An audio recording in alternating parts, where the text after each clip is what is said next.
What's going on, everyone? It's Simon, and today I'm excited because we are talking mobile video workflow using GNARBOX 2.0 and the iPad Pro.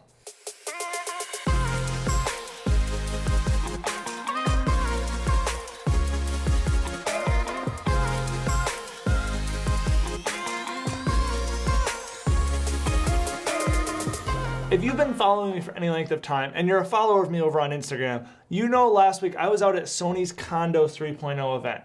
And I was out there helping out the guys from GNARBOX, but they are not paying me to make this video. Quite frankly, I just love their product, and I have been testing different workflows because I want to integrate the device into my workflow while I'm on the road.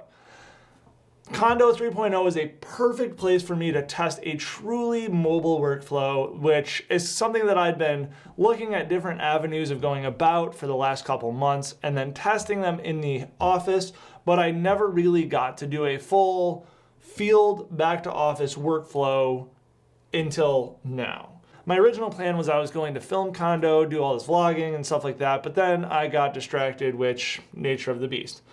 I had the opportunity to sit in on a class being taught by Tyler Florence from Food Network of how to shoot better video of food and cooking and that kind of stuff. And it was fantastic. And Tyler was amazing and basically was just like, hey, come around the table, shoot as we're cooking and try it yourself as we're going, which was a ton of fun. So I had my workhorse, which is my A7 III and my 24-105. Literally shot the entire thing handheld. Basically, I'm going to walk you through how I went from shooting at Kando to having a final piece, which I'm going to put at the end of the video. I basically had my camera strap and then the A7 III and the 24-105. Keeping it really simple, keeping it really run and gun, but still able to get a very clean image. I didn't use any audio from it because I just used the internal mic and quite frankly it didn't sound very well or very good.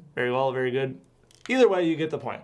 As I was standing there after the class, I was talking with Tyler and his creative director, backing up the footage and basically showing them what GNARBOX 2.0 was and how it's an awesome tool for if you're on the go. This is literally how I was backing up all of my stuff that I shot last week, which was super fantastic. I've had zero flaws with this.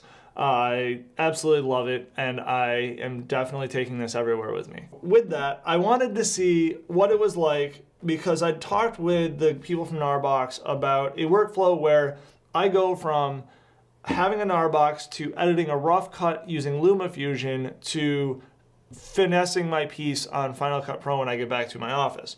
So this was my real test of how do I do it. So finished class, backed it up, and then I went into Lumafusion on the iPad Pro. And I did this while I was on my flight because I really wanted to see what it was like editing in a small space, being able to have this handy. Pretty much what I did was I left this in the seat back pocket in front of me after I turned it on and connected. And then I was just able to keep the iPad on my lap, and I did for a little bit put it on the tray table, but I'm so tall that it's hard to use the tray table a lot of times. I got lucky that I had no one next to me, so I kind of sat at an angle and was able to keep my legs extended. Comes in very handy. I wanted to kind of show you guys a little bit of what it's like editing in Lumafusion. I didn't really get crazy in Lumafusion. I really was just pulling my selects into a timeline and building a kind of rough of what I wanted it to look like. And then at the same time, I also was testing a lot of the stuff that I shot in Tyler's class was shot in 60p or 120p. That way I could slow it down and have fun with it per recommendation of Tyler and his creative director. And so it was one of those things that I just wanted to take everything that they'd said to us and really dig into it how they described it. So I'm going to dig in now and show you guys kind of like quick accessing the files on GNARBOX through Lumafusion. And then at the same time, I'm also going to show you how to export the XML and also see the slow motion footage and retime and stuff like that. Lumafusion is an extremely powerful piece of software, and I quite frankly can't dig into it in its full depths. However, there are a couple YouTube channels that have done a lot of things, so I'm going to link one of them right there.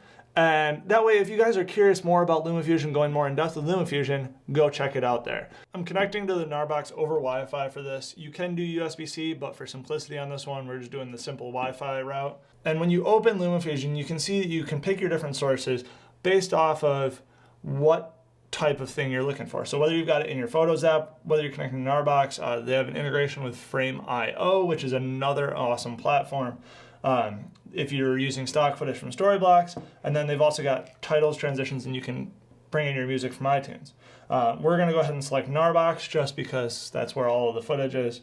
And then it pulls up and you can see it very clearly where all your footage is. And I've been playing with different file structures, just showing different people kind of the different ways you can go about having all of your files organized on the GNARBOX.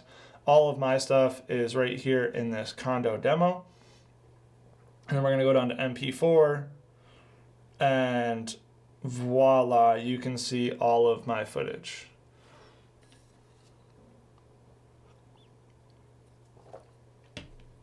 So one of the cool things with this is, as you can see, you're able to, like most video editors, do all of your trimming and stuff and do your in and out points. And you can just play.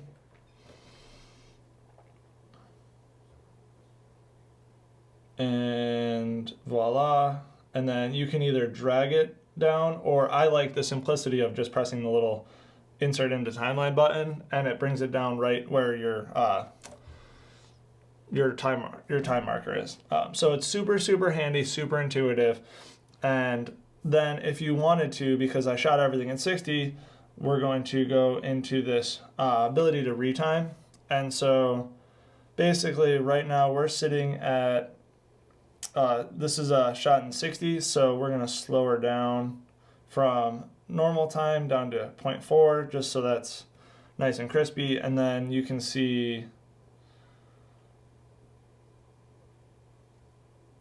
how it's just that little bit of slowed down. And per how they described, giving that little bit of slow motion kind of just slows it down enough to be able to have the little extra nuance for people to see. It kind of just, it appears different and it appears more lush, especially when you're up close and tight, like if you're cutting a piece of fish or something like that, where it's just like you just see that knife just like slowly cutting through. Or if you're in 120 frames a second with like a sauce dripping and you're right up close next to it and you just see the sauce just slowly drip onto the plate off of the piece of food. It just adds that little bit extra that not everyone does. So that was a really cool little tip from them for shooting food. And so that's just a quick way in Lumafusion how to mess with your timing. And obviously you can go all the way up to 6x faster or down to like almost nothing. But obviously that all depends on your frame rate. And it's cool how they have this little bar that is your suggested like don't pass here for slower, which is very nice because it just makes it easier. Even though I know kind of my percentages that I can go to, it's nice to just have it like, oh, there's my slow and good to go. Now, once you have kind of your rough timeline, for me, I just was trying to get things in order so that way it would be easier when I got home. You basically just hit this little share button down here, and then the cool thing is you just hit XML project package, and then you tell it where you want to save it. And so I'm actually just going to save it back to the GNARBOX, so that way when I do go to the computer, all I have to do is transfer that one entire folder, and then I have my XML and all of my source footage right there ready to go. So we're going to go in and we're going to direct to the same exact folder, Kando Demo, and we're going to call it Kando XML. Easy peasy, nothing crazy, and then we're just going to hit done, and then we're going to hit share, and why are you, there we go, apparently we're forgetting, boop, there we go. All right, so boom, voila. So that makes it really straightforward and really simple for how to do it. So now I'm actually going to jump over to the workstation computer and we're going to talk how I bring it all into the computer, and then import it into Final Cut, and then finish off the piece nice and clean. So once you're at your computer, all you're gonna do is you're gonna put the GNARBOX into mass storage mode, and then you're gonna plug it in via USB-C. Once it's plugged in, all you have to do is drag and drop your folder over, and voila, everything is there. I keep everything on a server, so I have my folder inside the server, and then as you can see, I've got my folder that I named Kando, and we can open up the XML file right there. Easy peasy lemon squeezy.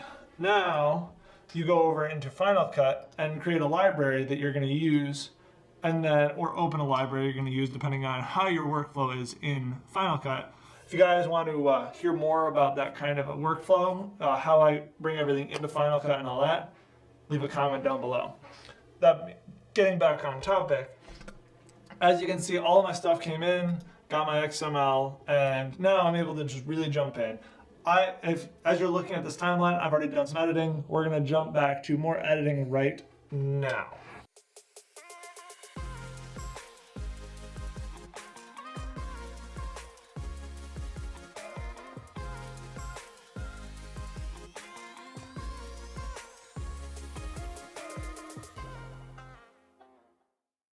There you have it. Quick edit.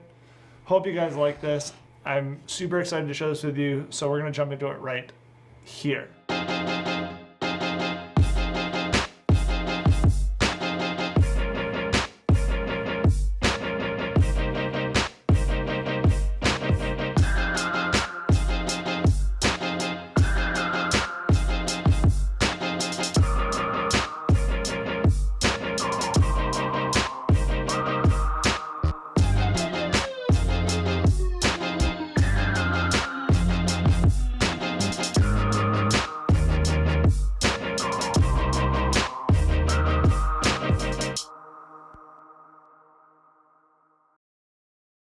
I really hope you guys enjoyed that video. Leave me a comment down below whether you liked it. Being able to meet and get to know Tyler and his team a little bit was awesome, and seeing how they work, even though it's not in the realm of what I normally do, you can always learn about communication and stuff like that from watching different people communicate, especially in a creative realm, talking about the nuances between basically director and DP, going through how to shoot, even though it's something that has nothing to do with my daily life. Also, thanks for Sony to put on such an amazing event. It was so awesome being able to meet awesome creators and other amazing people that are out doing really cool stuff that I'll hopefully be able to feature more in the future. Again, if you're curious more about the GNARBOX, click this link up here. If you're curious about other Lumafusion stuff, click over here. And then I hope to see you guys next time. Have a great week.